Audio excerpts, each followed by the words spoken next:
For Honor is a unique fighting/survival game which involves a deep strategy to outsmart your opponent. For Honor is an example of what AAA developers should be doing to create diversity within their games instead of going with the same trends every year, even though it's a risky take.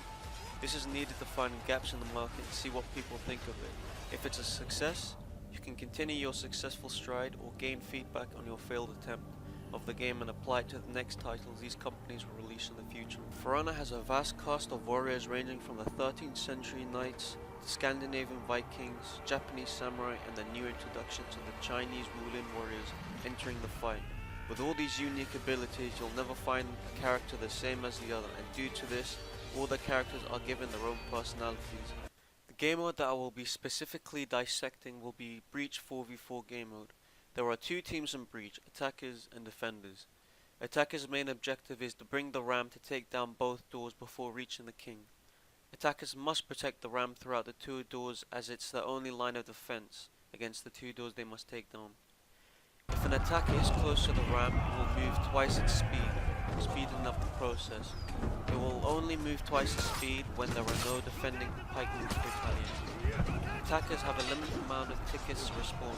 They start off with 24 tickets and this will increase by every door you bring down. However, if the tickets drop down to 0, defenders will take it. Therefore, reviving in this game mode is strategically important. It is important for attackers to take over the rampart, or known as side lanes, as there are positioned archers that will take down your pikemen out and will slow the ram's journey. Therefore, it is important to take these side lanes, and once captured, your own archers will take position. Defenders. Their objective is to destroy the ram before reaching the king or deplete the attacker's respawns. Defenders must protect the rampart/side lanes as it works to their advantage at slowing down the ram. Defenders can kill the attacker's pikemen to bring the ram to a halt. From there, your soldiers will start attacking it, lowering the ram's life pool. Once attackers breach both gates, they will be in the king's courtyard, where the attackers will face the king. Defenders' objective in the king's courtyard is to protect the king, deplete the enemy's respawns, and use the ballista for extra support on the battlefield.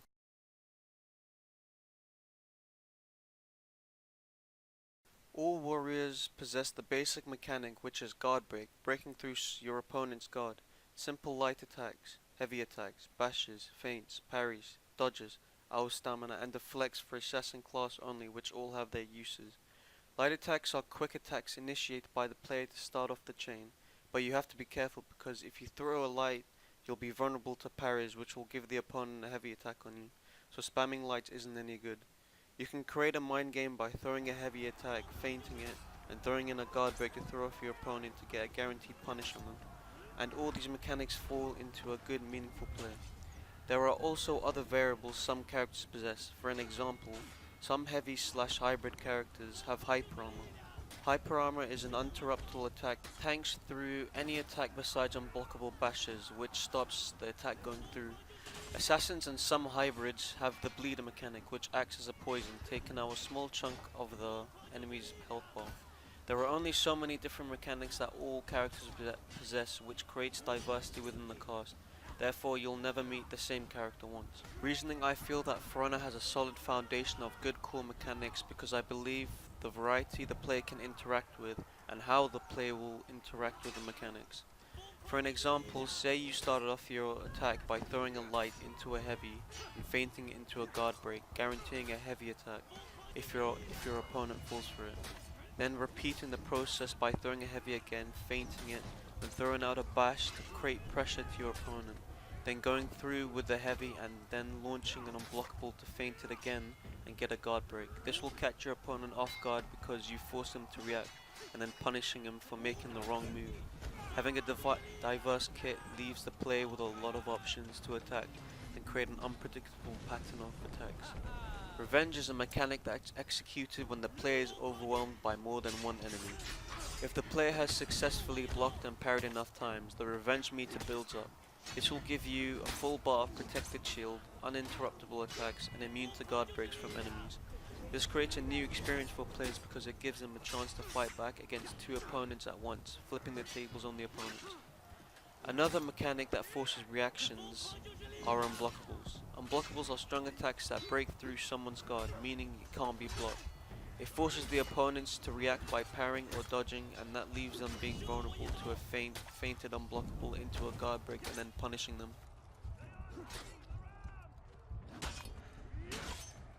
Within the 4v4 game mode Breach, the dynamics of fight tend to be nicely balanced. Most of your fights will range to chaotic 1v3s to an isolated 1v1, then change the dynamic of fighting when your ally comes to aid you.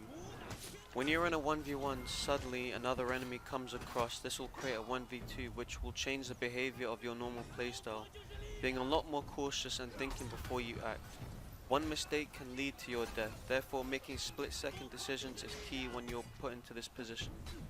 The reason I feel that this is a good example of dynamic because it forces the player to create a plan on how he's going to execute his strategy against two enemies. For an example, when it comes down to a 1v2, it forces you to play more defensively and looking out for parries to build revenge, thus creating a new experience for players. For Honor falls into three categories: fantasy, challenge, and sensation.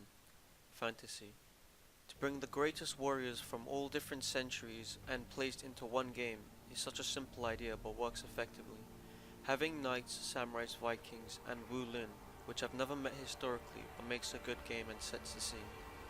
Being able to play as a Viking and going head to head against a samurai is a perfect example of fantasy. Being able to play an agile Viking with brute force, and as weapons collide against each other, only one will walk away. This creates an experience engulfed in immersion. The game is submerged into the fantasy genre, and with the new 4v4 game mode, Breach, it sets the scene for an immersive medieval siege.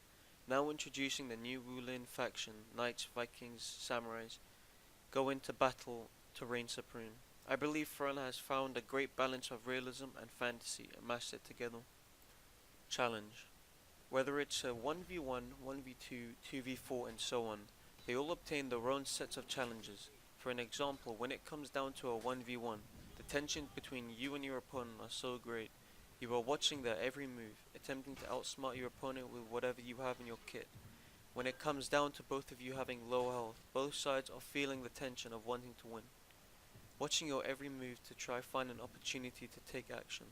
Once your tense fight is finally over and you manage to come out on top, you get this feeling of relief and accomplishment, managing to beat your opponent in the close fight.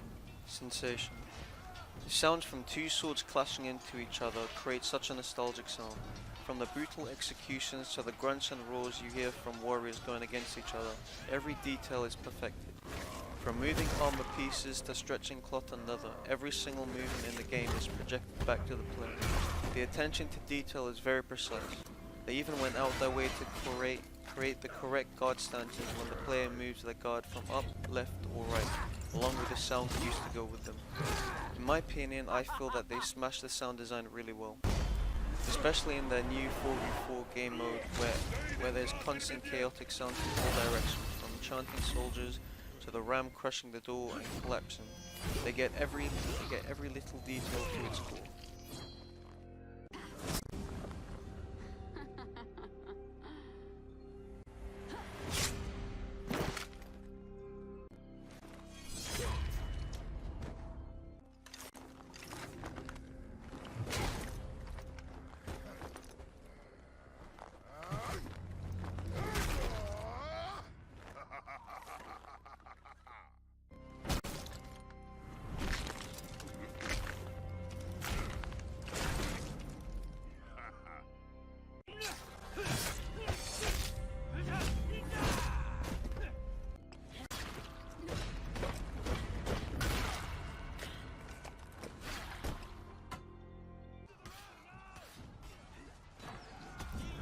Yay!